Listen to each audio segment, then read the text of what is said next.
Additional district and sessions judge Shri MP Jayaraj sir, വേദിയിലും സദസ്സിലുള്ള ജനപ്രതിനിധികളെ, ഉദ്യോഗസ്ഥ പ്രമുഖരെ, പ്രിയമുള്ള സഹോദരങ്ങളെ, ഞാൻ നിങ്ങൾക്ക് എല്ലാവർക്കും ഹൃദ്യമായ റിപ്പബ്ലിക് ദിനാശംസകൾ നേരുകയാണ്.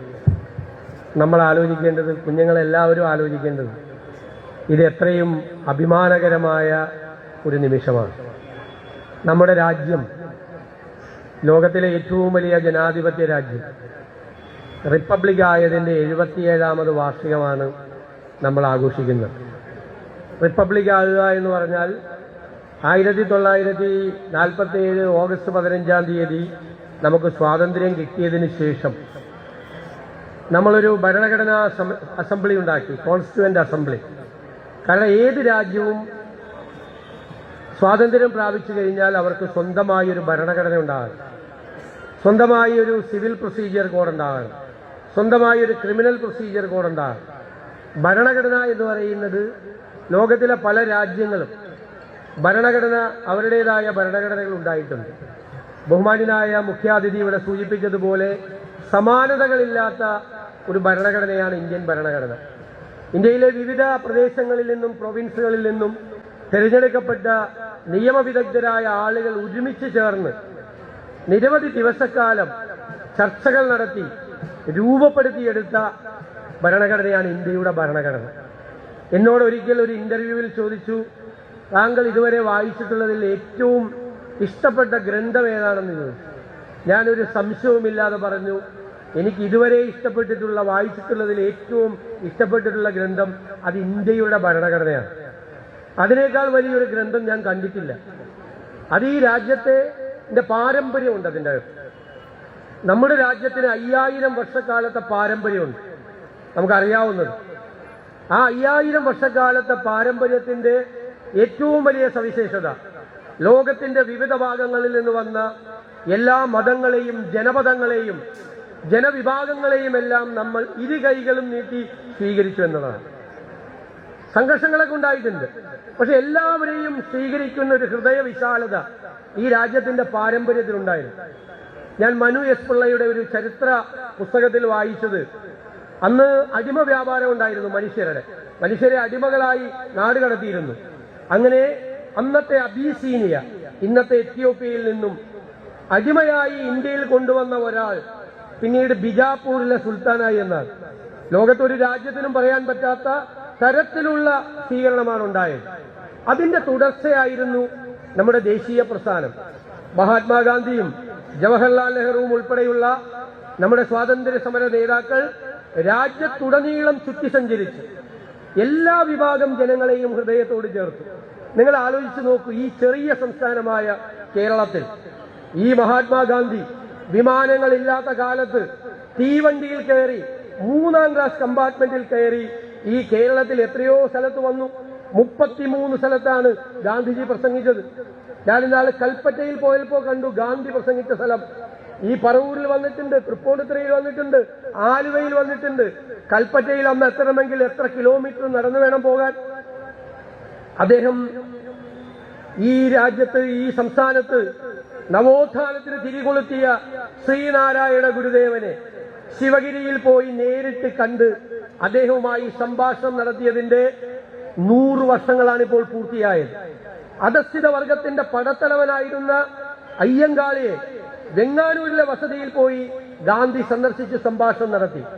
ഗുരുവായൂർ സത്യാഗ്രഹത്തിന് പിന്തുണ നൽകി. വൈക്കം സത്യാഗ്രഹത്തിന് പിന്തുണയുമായി വൈക്കത്തെത്തി.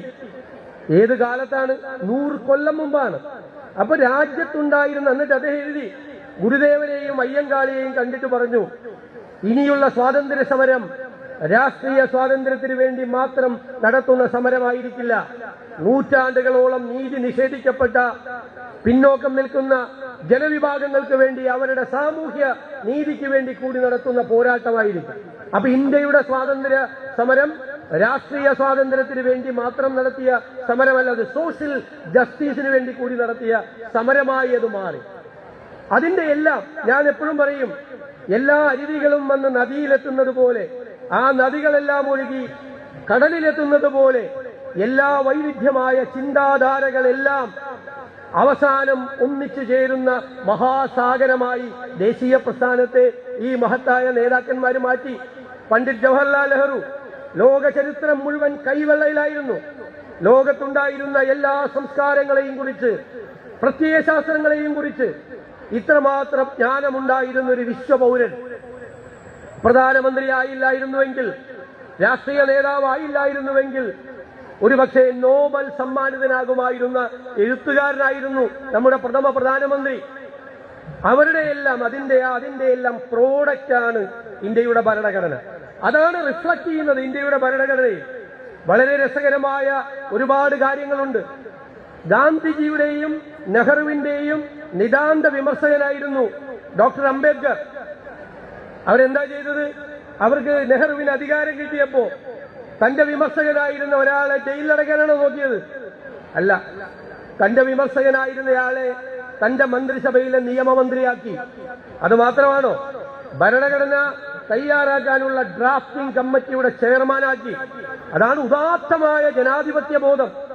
ശത്രുക്കളെ അല്ലെങ്കിൽ വിമർശകരെ അസഹിഷ്ണുതയോടുകൂടി നോക്കിക്കാണുകയല്ല, അവരുടെ കഴിവുകളെ അംഗീകരിച്ച അംബേദ്കർ അത്രമാത്രം കഴിവുള്ള ഒരാളായിരുന്നു, നിയമ പണ്ഡിതനായിരുന്നു.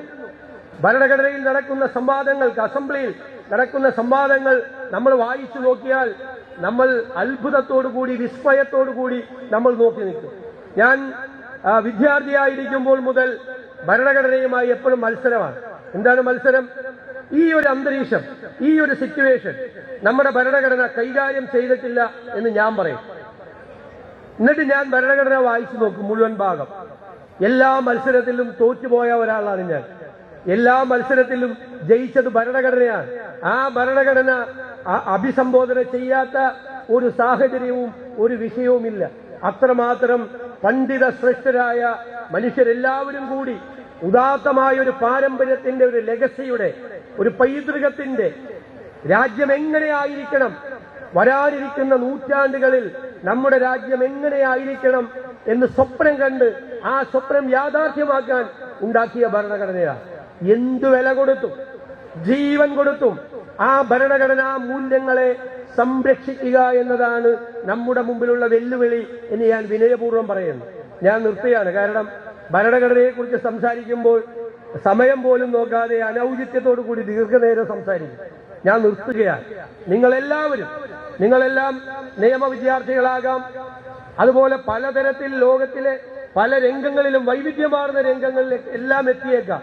പക്ഷെ ഇന്ത്യയുടെ ഭരണഘടന എന്താണ്, അതെന്താണ് ലക്ഷ്യമാക്കുന്നത് എന്ന് നിങ്ങളുടെ ഹൃദയത്തിലുണ്ടാകണം എന്ന് മാത്രം വിനയപൂർവ്വം പറഞ്ഞുകൊണ്ട് ഈ ദിവസത്തിന്റെ ആശംസകൾ ഒരിക്കൽ കൂടി അർപ്പിച്ചുകൊണ്ട് ഞാൻ എന്റെ വാക്കുകൾ ചുരുക്കുന്നു. നന്ദി.